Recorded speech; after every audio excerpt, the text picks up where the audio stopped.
आज हम focus and emphasis का अभ्यास करने वाला है क्योंकि ये स्क्रीन डिज़ाइनिंग के अंदर एक बहुत इंपॉर्टेंट एलिमेंट है। फोकस एंड एम्फोसिस दो पार्ट्स में डिवाइडेड है। सबसे पहला part is focus and second part is emphasis. सबसे पहले हम फोकस का अभ्यास करते हैं। फोकस के अंदर तुम्हें टोटल 3 पॉइंट समझने की जरूरत है। अब सबसे पहला पॉइंट ये कहता है कि स्क्रीन के ऊपर अलग अलग एलिमेंट्स जैसे कि for example text, icons, images, buttons वगैरह वगैरह वगैरह, ये सारे के सारे एलिमेंट्स इस तरीके से अरेंज किए जाते हैं जिससे यूजर को इन सारे के सारे एलिमेंट्स को अंडरस्टैंड करने में ज़्यादा प्रॉब्लम ना जाए और जिससे यूज़र जल्दी से एक्शन ले पाए। फॉर एग्जाम्पल हम YouTube का ही एग्जाम्पल लेते हैं। अब तुमने YouTube को बहुत बार इस्तेमाल किया है इसलिए तुम लोग को पता है, बट अगर कोई एक ऐसा इंसान आया जिसने YouTube को कभी भी इस्तेमाल नहीं किया है और अगर उसे कुछ सर्च करना रहा तो उसे कैसे पता चलेगा कि सर्च बार कहाँ पे है?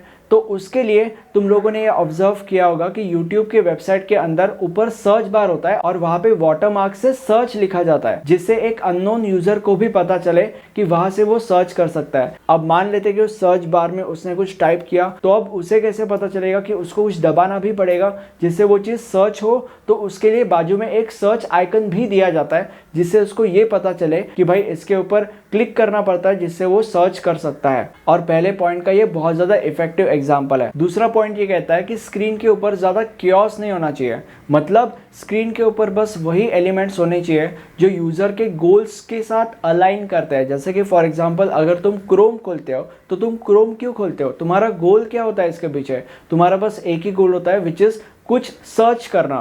तो अभी क्रोम के होम पेज पे बस वही एलिमेंट्स होने चाहिए जो तुम्हारे सर्च करने के लिए मदद करे। बाकी जितने भी फालतू के दूसरे एलिमेंट्स हैं वो सारे के सारे एलिमेंट्स बस क्योस क्रिएट करते हैं। और इसका सबसे ज़्यादा अच्छा एग्जाम्पल है ब्रेव ब्राउज़र। ब्रेव ब्राउज़र अगर तुम देखोगे तो उसके होम पेज पे बस एक फ़ोटो होता है और ऊपर एक सर्च बार होता है, दैट्स इट। बहुत ही ज़्यादा मिनिमलिस्टिक डिज़ाइन है और ये डिज़ाइन मुझे बहुत ज़्यादा पसंद है। हमारा बस एक गोल होता है विच इज़ सर्च करना और ये जो स्क्रीन डिज़ाइन है वो उस गोल के साथ 100% अलाइन करती है। यहाँ पे कोई भी दूसरा एलिमेंट नहीं है जो स्क्रीन के ऊपर क्योस ऐड कर रहा है। अब तीसरा पॉइंट ये कहता है कि एक स्क्रीन डिज़ाइन को हम एक अच्छा स्क्रीन डिज़ाइन तब बोलेंगे जब यूज़र इंटरफेस डिज़ाइन करते वक्त इस बात का ध्यान रखा गया हो कि यूज़र के नीड्स क्या है, यूज़र के वांट्स क्या है। इन सब चीज़ों को अगर कंसिडर करके एक यूज़र इंटरफेस डिज़ाइन किया गया हो तो उस स्क्रीन डिज़ाइन को हम एक अच्छा स्क्रीन डिज़ाइन बोलेंगे। अब हम एम्फोसिस के ऊपर जंप करते हैं। सबसे पहले तो हमें ये समझना पड़ेगा कि एम्फोसिस का मतलब क्या होता है। एम्फोसिस का मतलब यूज़र का फोकस वहाँ पे लाना जहाँ पे हमें चाहिए या जहाँ पे वो फोकस आना चाहिए। जैसे कि फॉर एग्जांपल किसी बटन के ऊपर, जैसे कि फॉर एग्जांपल किसी लिंक के ऊपर, जैसे कि फॉर एग्जांपल किसी इमेज के ऊपर। जो बड़े बड़े वेबसाइट डिज़ाइनर्स होते हैं वो एम्फोसिस का इस्तेमाल इसलिए करते हैं ताकि वो वेबसाइट के ऊपर ज़्यादा से ज़्यादा यूज़र्स के द्वारा एक्शंस को बढ़ावा दे सके। मतलब यूज़र्स के द्वारा ज़्यादा से ज़्यादा एक्शंस होनी चाहिए, इसीलिए वो एम्फोसिस का इस्तेमाल करते हैं। जैसे कि फॉर एग्जांपल यूज़र्स से किसी बटन के ऊपर क्लिक कराना, जैसे कि फॉर एग्जांपल यूज़र्स से किसी लिंक के ऊपर क्लिक कराना, काइंड ऑफ दैट स्टफ। अब एम्फोसिस के अंदर कुछ ऐसे टूल्स होते हैं जिनकी मदद से तुम्हें यूज़र का फोकस वहाँ पे लाने में मदद होगी जहाँ पे तुम्हें वो लाना है। और अब उन टूल्स का अभ्यास हम करेंगे। अभी सबसे पहला टूल इज शेप्स। अब इसका मतलब ये है कि अगर सपोज एक वेबसाइट के अंदर बहुत सारे रेड कलर के सर्कल्स है और बीच में ही एक येलो कलर का ट्रायंगल है तो ऑब्वियसली यूज़र का ध्यान या यूज़र का फोकस सबसे पहले उस येलो कलर के ट्रायंगल के ऊपर ही जाने वाला है। तो शेप्स का मतलब ये है। और अलग अलग शेप्स के साथ तुम इस प्रकार से खेल सकते हो और इसके मदद से यूज़र का फोकस तुम वहाँ पे ला सकते हो जहाँ पे तुम्हें लाना है। अब दूसरा एलिमेंट है कलर्स। एक अच्छे कलर कॉम्बिनेशन की वजह से या एक अच्छे कलर कॉन्ट्रास्ट की मदद से तुम यूज़र का ध्यान या यूज़र का फोकस वहाँ पे ला सकते हो जहाँ पे तुम्हें चाहिए। जैसे कि फॉर एग्जांपल मेरा पिछला ही एग्जांपल कंसिडर कर लो।